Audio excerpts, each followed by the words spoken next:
Welcome to the ITM Podcast.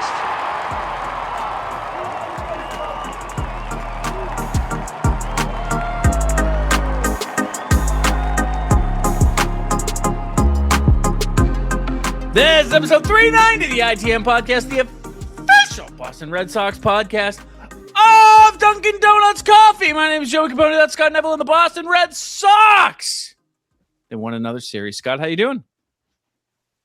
I'm good, dude. They just keep winning, and they're catching up to those pesky Yankees, which is incredibly timely because they get to play those. But that's later. We don't talk about that. That's later. Right now. I mean, not much later. That's going to be most of the show. Everybody get on in, get comfortable, put your feet up, get on over to the YouTube, subscribe over there. It would really help us out. If you're trying to get some tickets to a Sox game, all you got to do is subscribe and fill out the little thing on our Twitter. You'll be entered to win some free Sox tickets to a game of your choosing. So head on over and do that.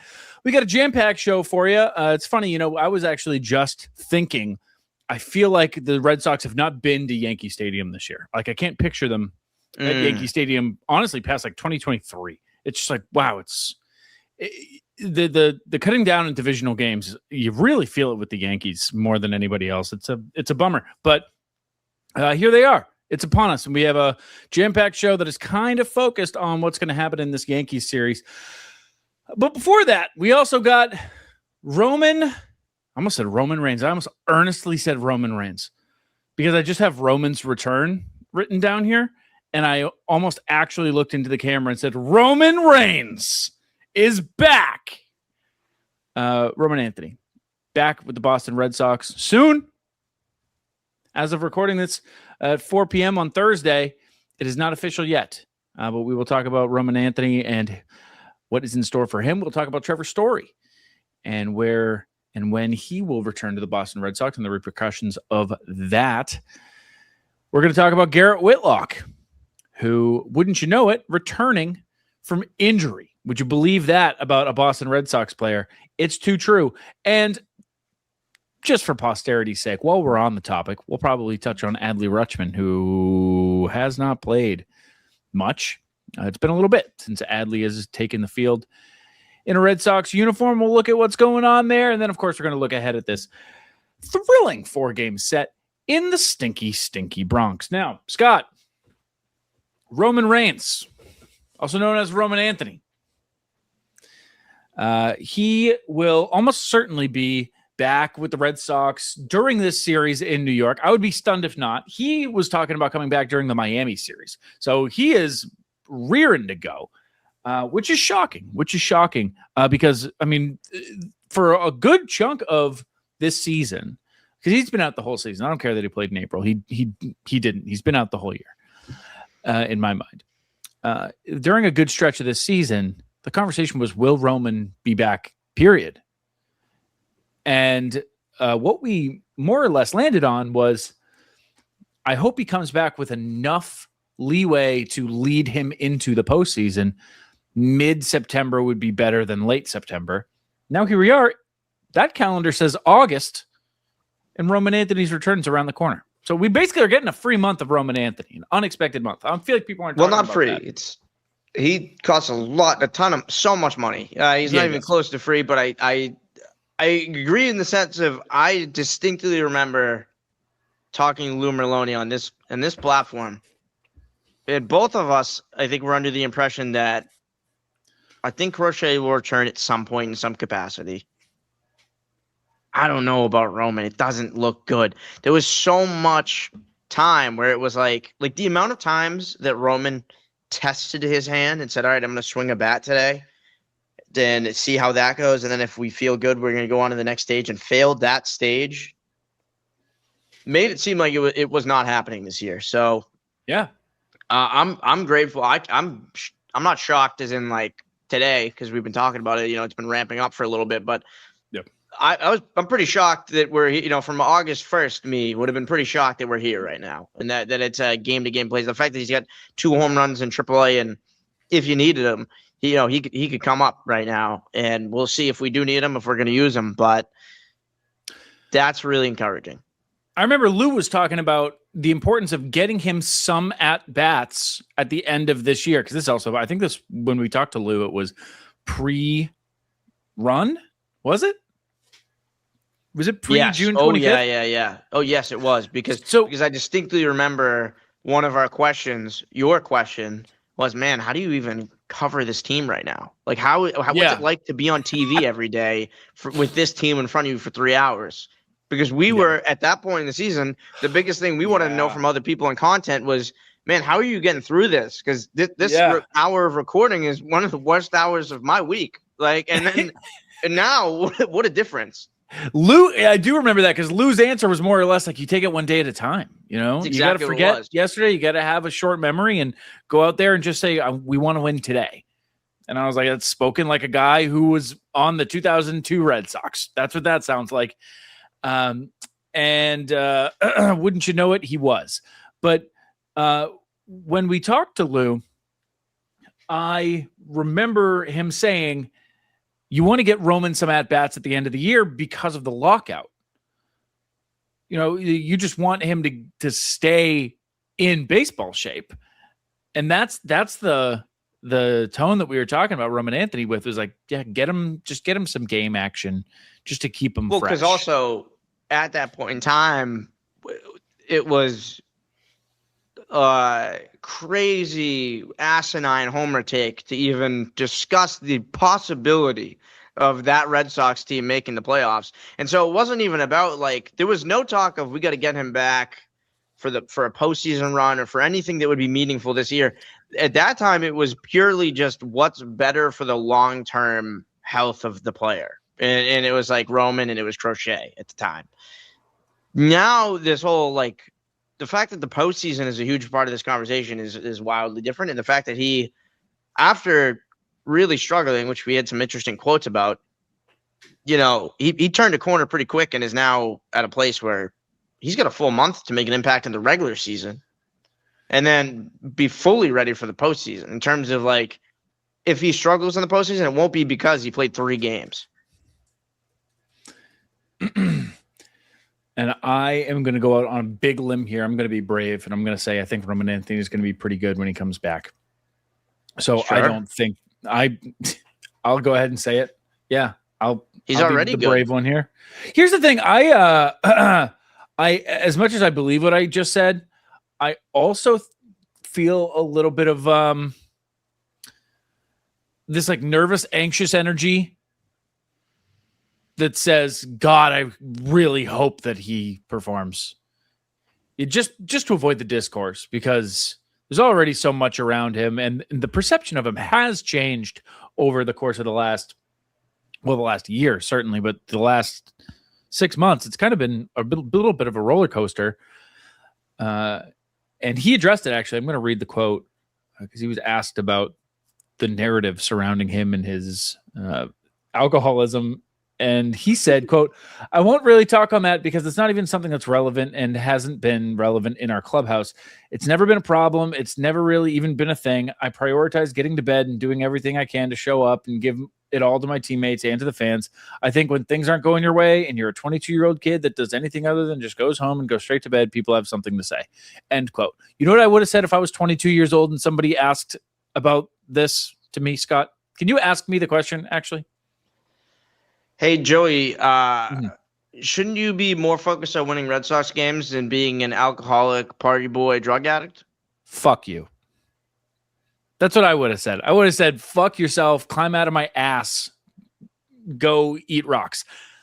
22 years old to be like, not a distraction. I prioritize getting on the field and giving it all to my teammates. And, you know, I want to go, you know, people have something to say, but I don't let it affect me. I don't put any effort into it. Is insanely mature. 22? Think about what you were doing at 22. What were you doing at 22? That was what, a couple weeks ago? No, it was a lot closer to a few weeks ago than you, Joey. Happy Not almost really. 31st, by the way. Dude, at 22, I was a writer at Nesson, and I was going out as much as I could. So kind of the same role. You know, we were both employed by the Fenway Sports Group, and we were both going out when we could. And I got a hell of a lot less flack for it, I'll tell you, which is weird because in 2022, I was in the public eye just as much as Roman Anthony. Or not 2022. In 2021, 2. Yeah, we're basically the same. Yeah. You guys back basically did have the same amount of public attention at that time. Yes, you're absolutely correct on that. And then he kind of just caught me and hasn't looked back, but that doesn't matter. Do you feel like the conversation around Roman's social life have leveled out a bit? I feel like I'm seeing less discourse about that. Yes. And his drinking and going out and all that. And it's not just because he's in Florida, so he's not being photographed out in the North End. I think there's something to the fact that A, Marcelo is gone, and B, the team is good and could benefit from having him. And I think people have put away their fake arms, and you know what I mean by their fake arms. And like, you know, they all took up arms against Roman, and now they've thrown them away because they were never real to begin with, and are like, okay, Roman, yeah, come back, just come back. You can go to Cabo, just come back. Yeah, I think they've put away their prosthetic arms. I think it's mostly because, again, I really do think it was mostly like Marcelo hate, and honestly, a lot of it I think is just because Marcelo looks like he could be on Entourage and just got a ton of like added pressure for seemingly no reason. And he didn't perform as well. I think I think he put it to bed pretty well. And now that as much as people are, like you said, pretending to get upset about it, the thoughts aren't, oh man, I hope he doesn't go to a bar.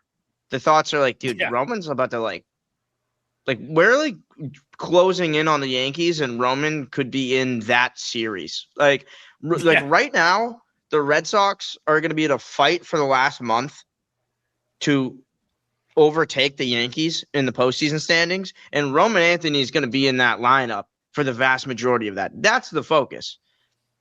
I do think Marcelo being gone is helpful. I also think that a lot of people have really spoken freely about it. I've said it before. The guy just gets dinner sometimes. Like, yes, in the off season, he was seen at bars. He was seen at a club.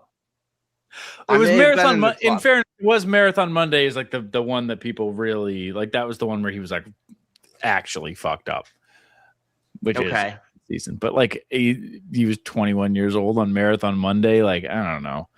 There's just it's a matter of being hurt and not performing. Like it's a combination of he was hurt and he had a bad start to the year. So if he had a 150 OPS and was drinking a lot, he'd be more beloved in Boston than if he had a 150 OPS and wasn't drinking. Like imagine a hitter that was hitting, 280 with 30 home runs, and then after the game on Friday, he went down and drank with you in Southie and at Fenway, and then he came back the next day and went 2 for 3. That would be the most beloved player in the history of the sport. You know whose number is retired up in good old Fenway Park, Scott, is the guy who's famous for drinking beer more than he is for playing baseball. Do you think that like in 2013 they were on sports radio going, man, Johnny Gomes needs to put a fucking shirt on. That's embarrassing. Put a shirt on, get with the team. What are you doing walking around the city like that? And grow up. Would you shave your beard? Would you style up a little bit? Clean up. And I don't know, was anybody upset at Brad Marchand for like running up a big tab after the 2011 Stanley Cup parade? No. I think it's just that the Sox sucked and Roman wasn't doing great, and it was like he was the savior and things weren't saved. So they were fuck you. And also you went out to dinner. Must be nice. Must be real nice. Enjoy your wine, you wine bag. Yeah. Nice. Yeah. They had nothing. They just wanted He was only slightly above average to open the season, and he came in with people thinking he was going to be a top 5 in MVP votes in the American League. Like that was honestly the biggest issue. And Lou talked about that as well. I don't know why we're talking about the Lou interviews so much. That happened in June, but he was like they put way too many expectations to fans, not the team. Although the team maybe didn't help if they had, got a couple other bats that maybe would have gotten that attention. But hey, what are you gonna do? It worked out somehow. It didn't seem like it was gonna work out, and this team is like the second best team I've ever seen. behind 18. So, but yeah, Roman, I mean, I don't know. He had like a 102 OPS plus. Like he was an above average hitter technically. He's basically a league average hitter, and everyone was like on his ass for like not trying. Here is a fun little thing to watch out for this weekend as Roman does inevitably make his return and look like that top 5 MVP candidate right out of the gate. I'm sure this is not me putting high expectations on him. Yes, it is. That would have any kind of effect on him one way or the other. But Saturday is the 1-year anniversary of when he took Paul Skeens deep. So if you're looking for something, August 29th seems to be a pretty good day for Roman Anthony. 100% of the games he's played in on August 29th, he's homered. So there are 2 off games. Of Paul Skeens. So figure out how that's going to be crazy. I don't even know how he's going to factor in. They're going to, I don't know, maybe he'll get waived and he'll have to be picked up. Yeah, it's possible. It's possible. But yeah, 2 games on Saturday. So look out for that. Look the fuck out for that. Now, speaking of, you know what? Actually, there's one more thing I did want to say on Roman. We're going to spend a lot of the show on Roman, I guess. There's something that he said that people were really, really making something out of during his conversation with Chris Cotillo. Myself included. And he said, you? Yeah, I'm part of the problem that you're getting to. Go ahead. Oh, yeah. He said, in regards to the medical staff and the rehab that he's had to go through with this really unique finger injury, he said, quote, "I did everything I could. I thought I made that clear. I took all the shots I took all the shots I could." Oh no, injections. Well, yeah, it does specify injections. That's good on Cotillo for clarifying. Can you imagine? I was ripping shots. I was doing everything I could. Yeah, right after that, I was slamming bartenders. What could that mean? Oh, injections. That's also injections. Let me start over. He didn't say any of this. Quote, "I did everything I could. I thought I made that clear. I took all the shots I could as soon as I could. I tried to do everything to get back on the field. Unfortunately, maybe we pushed too hard. Every time I tried to do that, it may have set me back a little bit. But at the same time, I saw 3 outside doctors that told me this was a 3-month injury. After it all, took right about that much."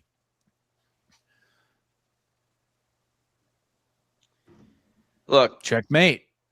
I mean, what more can you say about that? Because it's like, yeah, that's correct.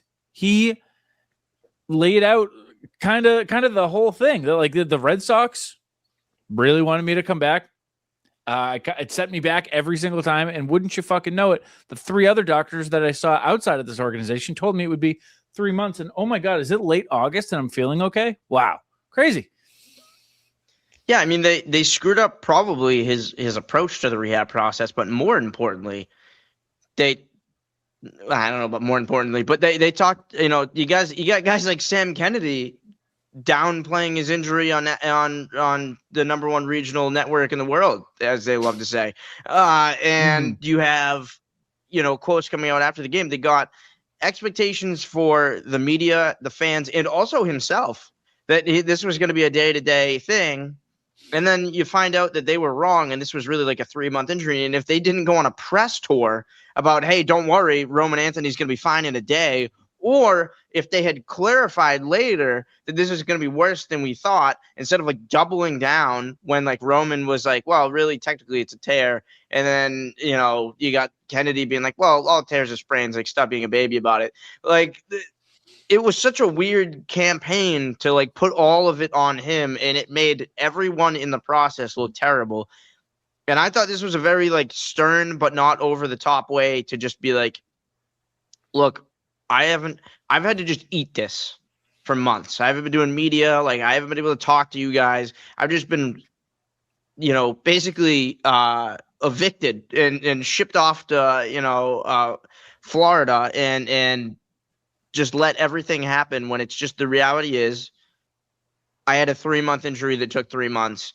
And had that been the talking point and the expectation, people wouldn't be going back and trying to find receipts on the exact days I was in which bar and telling me that I'm not actually rehabbing, that I'm just going and drinking every day and I'm just out in the city all the time and not doing the work. And that's why I'm late.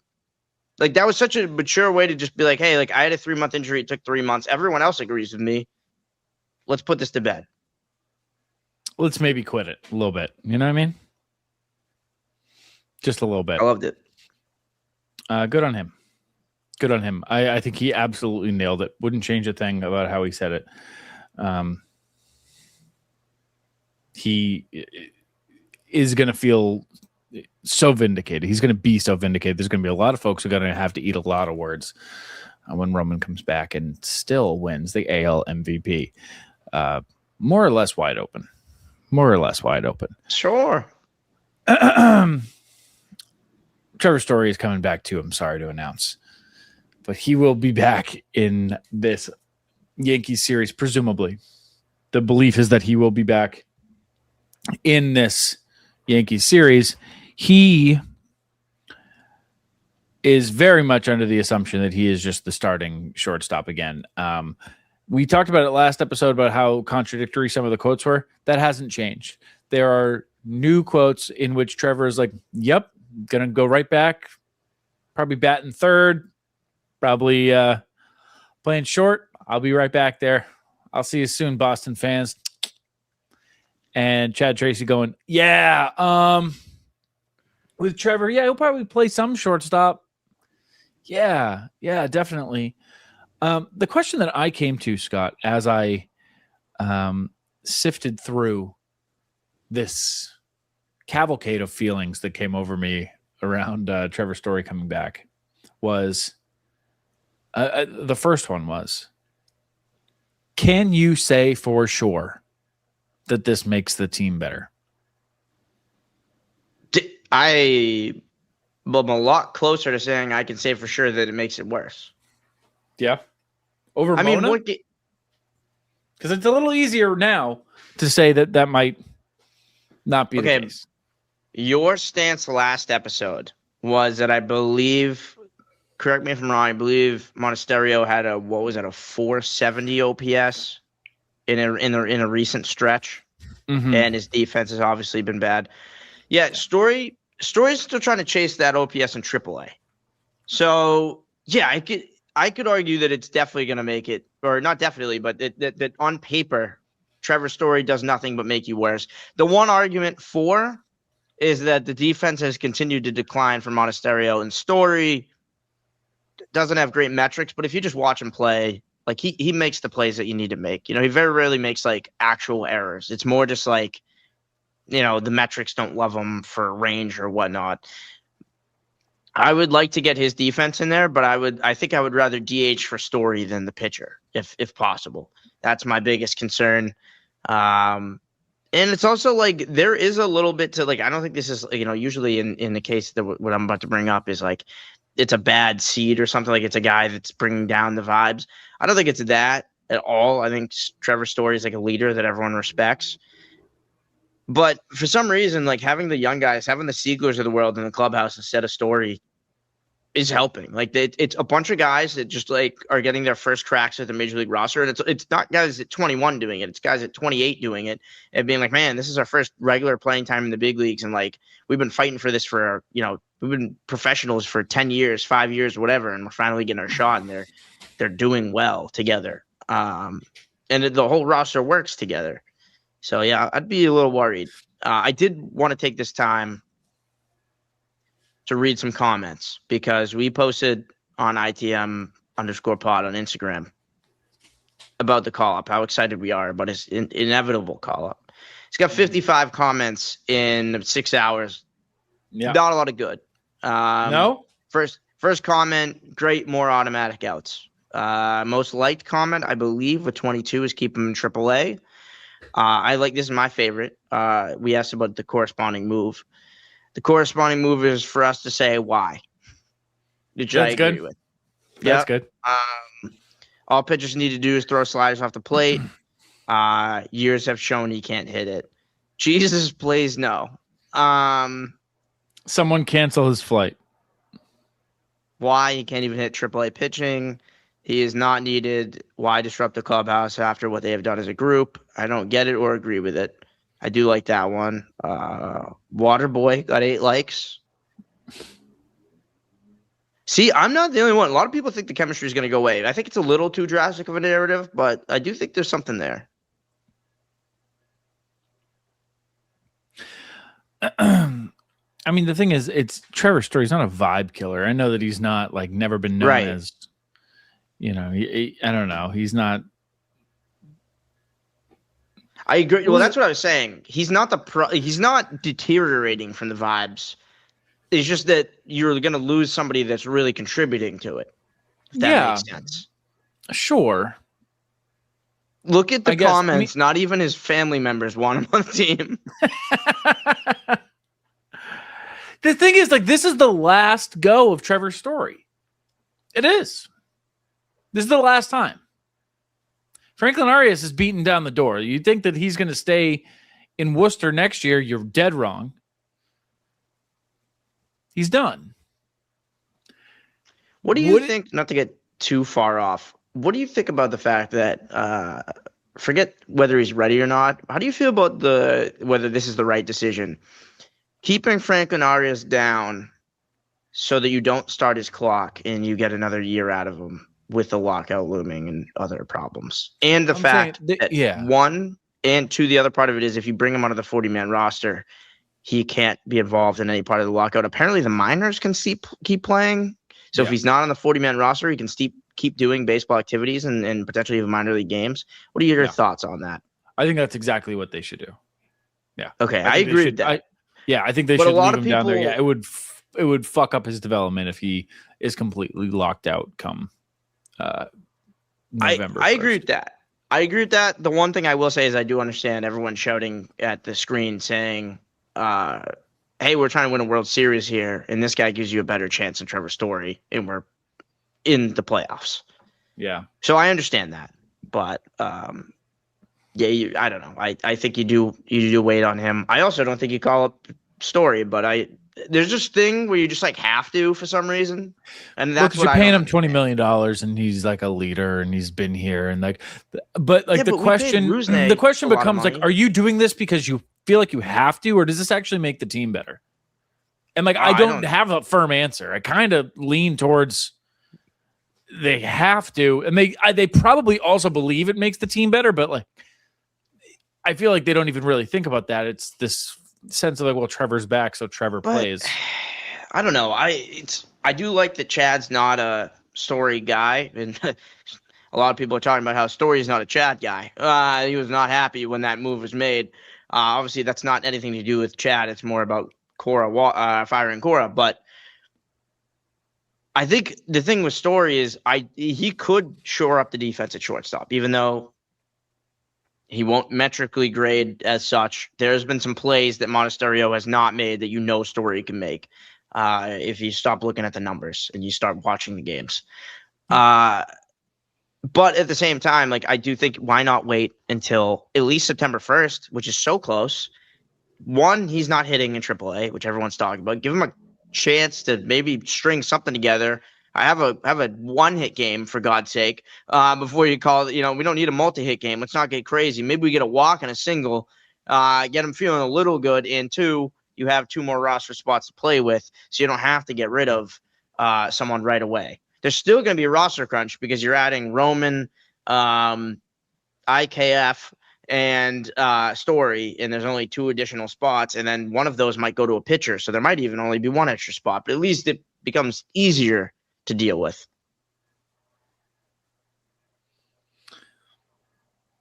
I think, first of all, IKF has already volunteered. He's like, hey, I'll wait till September 1st. It's like, buddy, I think you're absolutely going to wait till September 1st. You might wait a little longer, pal. Yeah, that's very nice of you. Thank you. Thank you, man. Thank you, dude. That's very, very kind of you, man. Thank you. Shit, man, what would we have done without that? Like, wow. Hey, you guys hear that? Isaiah says he'll stay. in Worcester. Thank you, dude. Wow. That's awesome. Adley Rutschman may or may not be hurt as well. Right. He played, he started in the first game of this series. And he came out of the first game. And then he got 2 off days, followed by an off day. Which is not something you normally do for your prized acquisition at the trade deadline while you're, playing for playoff seeding. Yeah. He said it was right elbow soreness. Scott, are they going to put Adley down, like euthanize him? I will say if he gets 4 IL stints in a year, you got to think about it. Because he's already got 3, and so this. I mean, if you can get to 4 for 4 separate injuries too, you got to think about it. Euthanization is definitely on the table, which you hate to hear from a guy that you gave up 5 prospects for just less than a month ago, 24 days ago. You'd hate to hear that. It's impossible to not think about the return with Adley right now. It sucks, but like he hasn't done anything yet. So why would I think about what could I think about Adley that isn't the price to get Adley? That's the only thing that there is to think about him, other than potential, like what he could be, what you hope he will be, extension talks, all that stuff. But beyond that, you look at Adley right now, and the thing that jumps out is, wow, gave up a lot for Adley. Sure hope he contributes soon. I mean, I think the thing with Adley that I kept hammering at the deadline was his expected stats, his baseball savant stats look awesome. He looks like he should be a superstar. It's cool that your expected batting average is 280, but if you're actually hitting 240, like your actual impact on the games isn't great. And yes, he's good defensively with ABS. That eliminates a little bit of the framing and the whatever. He guns guys out, like that's cool, but I don't know that it was worth the big package. He's here now, regardless. What I would say about this is that if he misses Friday's game, I'm concerned. I'm not concerned that he missed Wednesday's game, because the Red Sox, maybe more than I've ever seen, decided to punt that game in order to take 2 days to get everybody ready for this huge Yankees series. You've already won the Marlins series. You're about to play 4 games against the Yankees in 3 days. And it was so obvious because they sat down Contreras, they sat down Adley, they didn't use their high leverage options. That to me was like, all right, we're going to gear up for this Yankee series, take 2 days, get everybody right. We have 4 huge games in 3 days. So if he doesn't play like Monday, then I'll be like, all right, this is a problem. This is that the take I just had, you can throw away for Adley's side of that argument. He was just not ready. If he plays on Friday, it's like, yeah, they were just doing that. They were basically just saying, hey, let's get everybody as close to 100% as we can because we got the series of the season coming up. Yeah.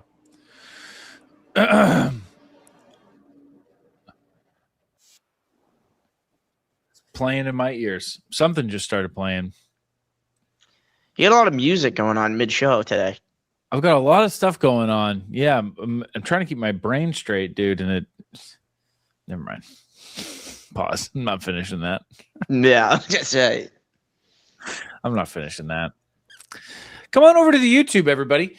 We're giving away a couple tickets to a Sox game. If you want to get those tickets, come on over and fill out the thing on our Twitter, and you'll be entered to win some tickets to a game of your choosing. We're on the road to 1,000 subs over on the YouTube, and follow us on the socials at ITM_pod. Now, that's not to say that the show's over. That's just giving you guys a little call to action, if you will. Just doing my part to grow this here show. Now, here's something, Scott. We didn't really talk about this in the pre-show meeting, but it's something that came out today, so I think it's kind of worth talking about. Is that well, it's kind of two-sided. It's Sam Kennedy and from Craig Breslow, who sometimes I forget are two people, but they are. And Sam Kennedy made the argument that John Henry is not around more this year than in past years. That's in your fucking head, you fucking liars. Do you care about that in one way or the other? Did you see this quote that he was saying that like it's basically the cameras and that Nesson just wasn't showing them? I mean, that's a weird argument. I do think people don't give him credit for showing up 2 games in past years as much as he has. It does feel like an influx this year, though. From the beginning, from when they were losing, it was very odd. But I don't care a ton. I expect Sam Kennedy to piss me off, who I think is like a good person, but his job is to piss off Red Sox Nation. Mm-hmm. So hearing that one, it doesn't. Well, now that I'm really thinking about it, it's starting to piss me off. But I didn't. Right when you read it, I let it go. Yeah, it's just one of like he is the Red Sox fall man, and like you got to feel bad for him a little bit, but he also gets up there and it's like, dude, ugh, man, I want to throw tomatoes at you sometimes, Sam. And this was one of those moments, like, maybe our social media, maybe they just didn't show it. Do you ever think Nesson just didn't have that many cameras up until this year? Let me tell you who went to 81 games at Fenway Park in 2022. That was me. Guess how many times I saw John Henry? It was once. So don't tell me that it's the same as years past. In 2023, I probably went to 40, 50 home games. As a member of the media, I would have been in the same tunnels and the same elevators and the same stairwells as this guy. Might have seen him once or twice. And it was a big deal. It was like, oh, shit, John's here. Oh, wow. They're winning these around. Don't lie.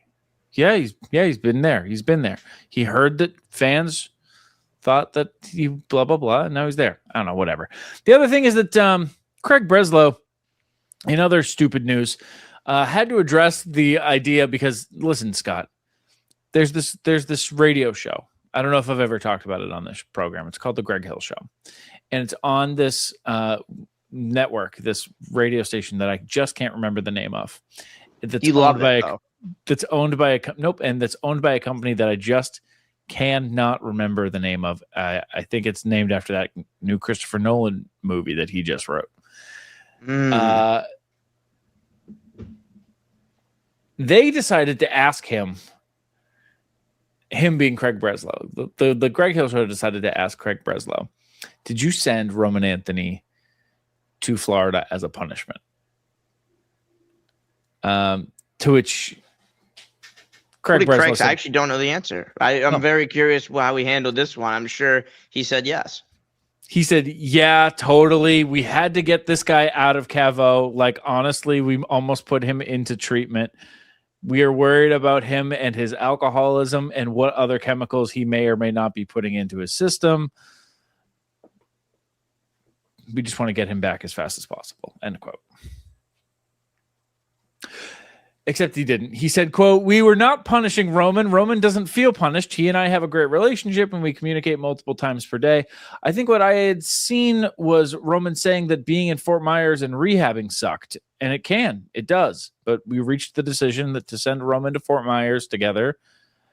But we reached the decision to send Roman to Fort Myers together and felt like it was the thing that would help get him back to the big leagues as fast as possible. End quote. Him talking about how he has a good relationship with Roman Anthony, it's like,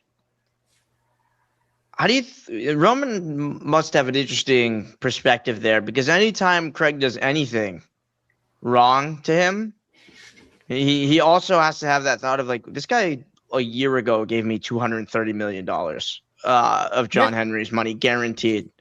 So I'm going to let that one slide. There has to be a thought of like, this guy give me $230 million. 200? That's not correct. Well, the maximum it's up to 230, to be fair. There's escalators and stuff like that. It's 130 to 230. Yeah. Okay. Yeah.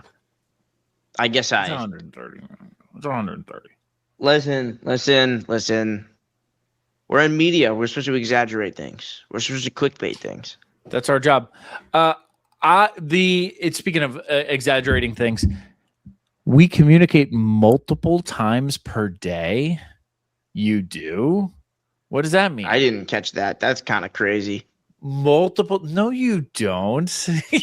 What do you mean? What do you mean? You shoot him a good morning text and then you FaceTime at night? What does that mean? There's no way multiple times per day. Shut up. It is also weird to think that like they speak. You know what I mean? It feels like it would be something that like they run into each other. But like to have each other's numbers, it's like, yeah, I guess they would have. Like, why wouldn't they? It's like you have your boss's number and they would call you or text you or whatever. But I don't know, for whatever reason, I was like, yeah, right. Like if you were to go through Roman Anthony's phone, Craig Breslow's number is there and like they have a text chain together. It's weird. I mean, I don't believe that they talk multiple times per day, but this is where the player side of Craig actually does come in handy with level of bullshit to be like, no, like I've been a player and I know it wouldn't hurt. It wouldn't upset me. You know, can Craig, talk to a pitcher and talk about pitching the same way that like the Red Sox pitching staff can? I'd probably not. Maybe I'm wrong, but I would say probably not. But what he does know is what it feels like to be a Major League Baseball player and how to give them the best chances to succeed. And I'll be honest, it kind of seems like Florida was the right choice. He moved right along. Was getting a bat in his hand as quickly as they did the right choice? Roman would say probably not. But looks like he's coming back.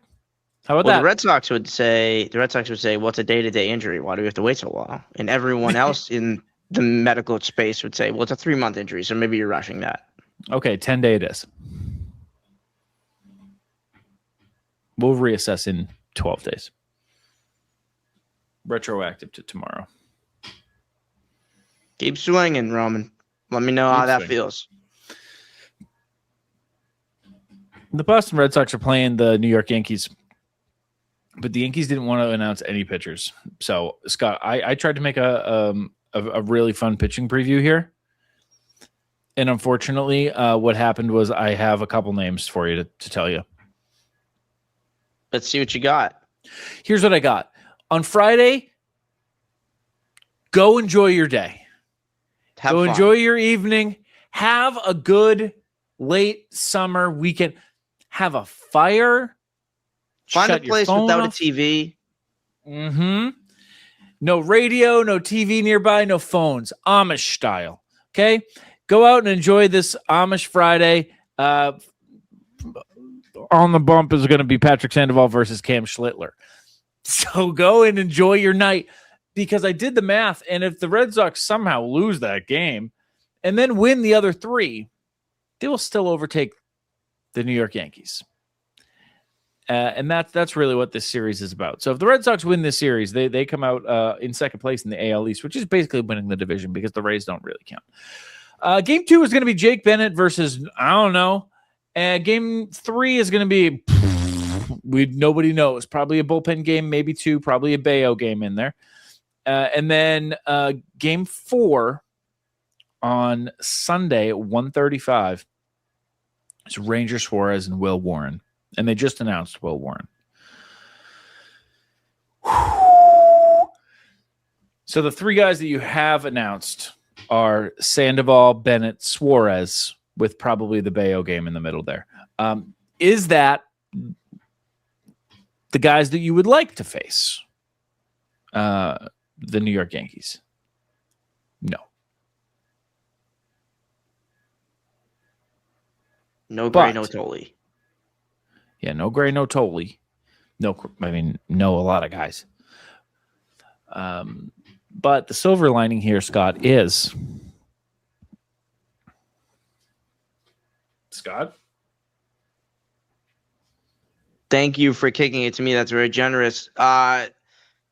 Look, the silver lining is that on Sunday, the Boston Red Sox are going to be in second place above the New York Yankees. It doesn't really matter That's true. how we get there. It's going to probably require some more offense, But the good news is, hey, we're playing in the Little League field. So, and the Red Sox, I don't know if you know about this. Do you know this? You might not know this. They got a lot of lefties. They always talk about it all the time. The Red Sox like to do this thing where they build their lineup for Yankee Stadium, and the Yankees do this thing where they build their lineup for Fenway Park. It's just a fun little thing they do. They haven't figured it out since Ted Williams and Joe DiMaggio, but we got an advantage here. For 4 games a year now, it's Williamsport, that little piece of shit, 150 to right. Like that's gonna help a lot. And Anthony Siegler is probably gonna hit 2 home runs. You got a hot Mickey Gasper. You don't want to put him in the box at Yankee Stadium. He might hit it over 2 Yankee stadiums the way he's going right now. So the good news is, doesn't matter if Patrick Sandoval gives up 7 runs if the Red Sox get 8. Anthony shut it down in the bullpen. Roman Anthony returning and crushing one to the short porch just feels against Garrett Cole. Hopefully, I'm writing fan fiction about it right now. So let's make that come to life. That would be pretty sweet. I wouldn't be upset about that. I will give you a prediction. I will tell you that the Red Sox win 3 of these games. I think they lose one of the Saturday games. I think they actually do win the Schlittler game because that's just like the way it goes. That like they'll struggle to put up. They'll get shut out by the Marlins, and then they'll come out against Schlittler and put up 8 in 3 1/3. It's like that's just how they go. So I also saw him well. They saw him well earlier this year at Fenway, and it does feel like a team. Like the way, if this team does end up at second place, it does happen with crazy fun games that involve, Nick Sogard going yard on Schlittler and Mickey Gasper and Monasterio. Like, why not? Anthony Siegler, sure. Cam Schlittler might be a 1 seed for not a hat guy. A guy who is not a hat guy. Nobody has ever looked dorkier in a baseball uniform than this fucking clown. I sometimes just look at him and I giggle. What a dork. So against the Sox, he has pitched twice this year. Wow, this is gonna be his 3rd time facing the Sox. Would you look at that? 8 innings of 1-run ball in April. That does not count. That wasn't even the real Red Sox. That was Trevor not the Sox. Story was on that team. That's not the team he's going to face. I'm sorry. Did I not realize that June 25th, like the last day that the Sox lost a game, they've lost like 4 games since then, was Cam Schlittler start. I did not know that, but that feels like a graphic to be made. It was, he didn't, no earned runs. How is that possible? Oh, 4 runs, 0 earned. Give me a fucking break. Once it gets to 4, count them all. 5 innings, 4 runs. That's how I'm looking at it. So, how many hits? 5 hits, 2 walks. And the strikeouts don't they don't even really count the strikeouts in a game like that. So I'm not even gonna go through his other stats or whatever. He allowed a bomb that day, so look out. Sox win the series. They win game 1 with Patty Sandoval. Yeah, Patty Sands in our hearts and on the mound. Mm-hmm. The beach boy, of the homegrown hero.